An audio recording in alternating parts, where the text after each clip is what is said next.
Hey there, First Case. My name's Hank Balch. You're watching our Sterile Processing Quality Improvement Expert Series here in 2025, featuring Marcy.konja, Vice President, Sterile Processing Solutions at SpecialtyCare, and Gregg Agoston, Vice President at SpecialtyCare, here in studio with us again. And we're back for episode 7 today, Marcy, talking about loaner instrument challenges. This is one of the many challenges that crosses over from SPD, and the challenges are felt in the operating room. But, it's a broad conversation, right? When we say challenges, it can mean a lot of things. What are those primary challenges when you think loaners that tend to come to mind? Well, over the years, we've seen such an increase in surgeons using different companies, different types, different ways of approach that there's so many instruments that come in. They're not always coming in within 24 hours in advance or even 48 that we would wish. But, they're rushed coming back from another hospital, so they're not always cleaned correctly. We may think they're coming from a hospital already cleaned and rush them also through. So it's very important to make sure that we're checking the sets properly, but getting notification that those sets are coming in.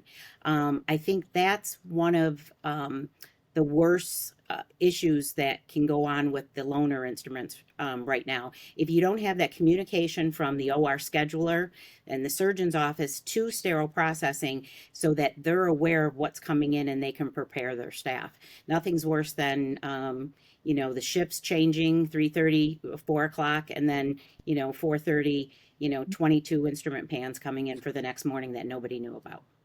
That's right. And that's not hypothetical. I mean, that's No. real life.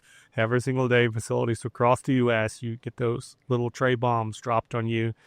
And it really hits the efficiency, which we're going to talk about in a future episode here in sterile processing. But you mentioned the 24 to 48 hour kind of timeline. Can you speak to that a little bit? Just why a heads up of any kind is important. And then, that 24 to 48, I'm assuming you're alluding to the facility policy at that Mhm. point would be, hey, we're expecting these trays to get in, whatever that time span is. But yeah, why is that such a challenge? Because you already have the volume coming through from the day of the cases from the day, and you're preparing for what's needed the next day. You are preparing all the hospital sets that you know that are needed, and then all of a sudden, boom, you have a vendor at your door dropping off things, which I'm not saying is not. We would love to have 48 hours advance that they drop off, but we all know that things happen. There's add-ons. A surgeon changes his thoughts and his idea of how he's going to do the surgery. He changes his approach, and or he decides the patient needs a different type of implant. So it's not always, they don't know in advance as much, and so we can't deny it or say we can't do it because things happen. And but those elective cases that 3 weeks in advance, they should be coming in sooner than the day right before the case or the day before. So those are the things that we try to make sure that everyone should be looking at their schedule. They should be huddling and talking to the OR and the OR scheduler to identify what types of instruments are coming in and actively seek out information about this total hip. What are they using? Are they using something that we have, or are they using something that's going to be coming in? And do you know what vendor it is and an estimate of how many pans? Because that could be a whole sterilizer load that you have to wait for. Right. Yeah. So, Marcy, what you're getting at is proactive communication. And Gregg, I'll kind of turn to you here. We finished previous episode 6 of this series was talking about communication and that kind of collaborative spirit between sterile processing and the OR. Well, now in this scenario, there's a couple more players at stake. We already mentioned one of them, the scheduler, as well as we got these loaner reps out there that are in this whole equation. So yeah, how do these multiple teams, when we have loaner challenges, we've alluded to some of the breakdown being time, And then there's other breakdowns around the communication if something does change. How is that getting to the loaner rep? And we hear all the time, right? Like the rep shows up, it's like, I didn't know until 20 minutes ago. So there's no way I was going to get this to you. Um, do you have any pulse on why that's such a broken system, or is there anyone in that collaborative chain that I just described that is the one that often gets left out the most? Yeah, yeah, no, it definitely is an area of concern, and I think Hank, one of the key things that we found is that you really we have another session on specialization in SPD, and one of the challenges is that a lot of times if it's everybody's responsibility, it's really nobody's responsibility to handle the loaners, right?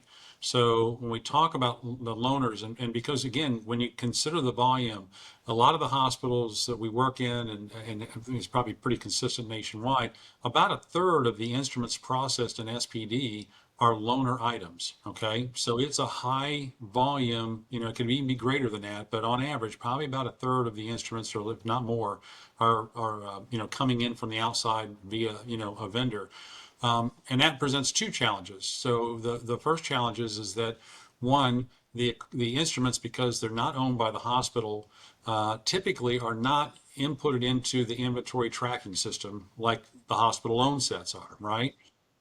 And so therefore, for tracking purposes of the volume of work that SPD is really doing, a lot of hospitals track it as one tray with one instrument. And that tray may be one tray with 100 instruments in it or one tray with 25 instruments in it. But when you think of revisions for a hip, you have maybe 25, 30 instrument trays coming in, each of them with, 50 to 75, 100 instruments or accessories in them. And that's a huge amount of instrumentation that is just absolutely totally missed by the inventory tracking systems unless that hospital's gone through and recorded that they've got a tray that has 25 or 50 or they use some kind of average or whatever. But that's one of the challenges.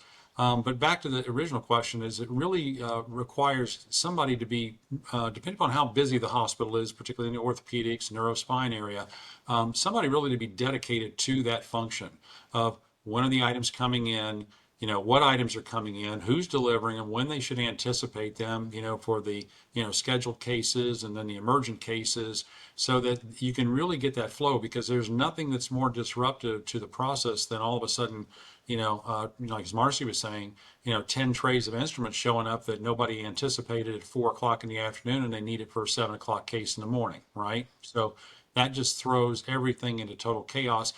And that results in errors because people are now rushing, and that's the big challenge with the instrumentation. The other thing that we've seen, and this has become a very large problem, is that a lot of times the instrument trays that come in from the vendors are not in the best of conditions, meaning they're not, we've seen a lot of chipping, a lot of cracking, and like some of the enamel parts of the trays. A lot of them come in with a lot of the barcode labels stuck on the outside of the wire baskets that are in very poor condition, and then those little bits and pieces of white or whatever color barcode end up in the washer, and then they get kicked up into the trays, and the next thing you know, you've got contamination, and that's a very persistent problem. So there's really a lot of work that has to go into making the loaner situation flow smoothly. But again, I think the main thing is you've really got to have some people who are designated resources for that function. It's not everybody in the department's responsibility because again, if it's everybody's responsibility, it's really nobody's responsibility, and then it just becomes chaos. Yeah, that's a great setup for that specialization conversation. Still got a couple episodes down the road Yep. till we get to that. So we're going to make people Mhm. wait on that. But you're absolutely right on all those themes around the quality, that proactive communication piece within that ownership piece that's kind of overarching all of that, Greg. I think that's a really important takeaway. I know that there's going to be a lot more loaner questions out there because we're just scratching the surface on this episode. But I got good news for everybody tuning in. So these two experts are accessible to you for your questions or concerns or just a venting session if you feel like no one else out there gets how hard this is.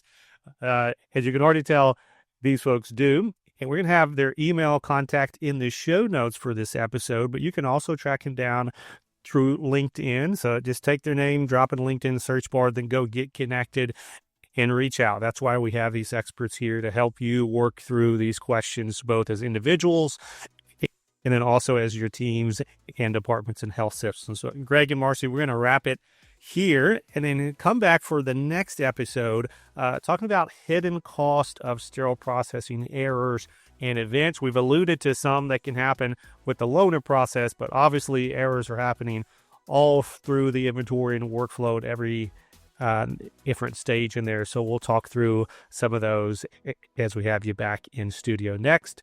But we're going to wrap it there and see everybody next month.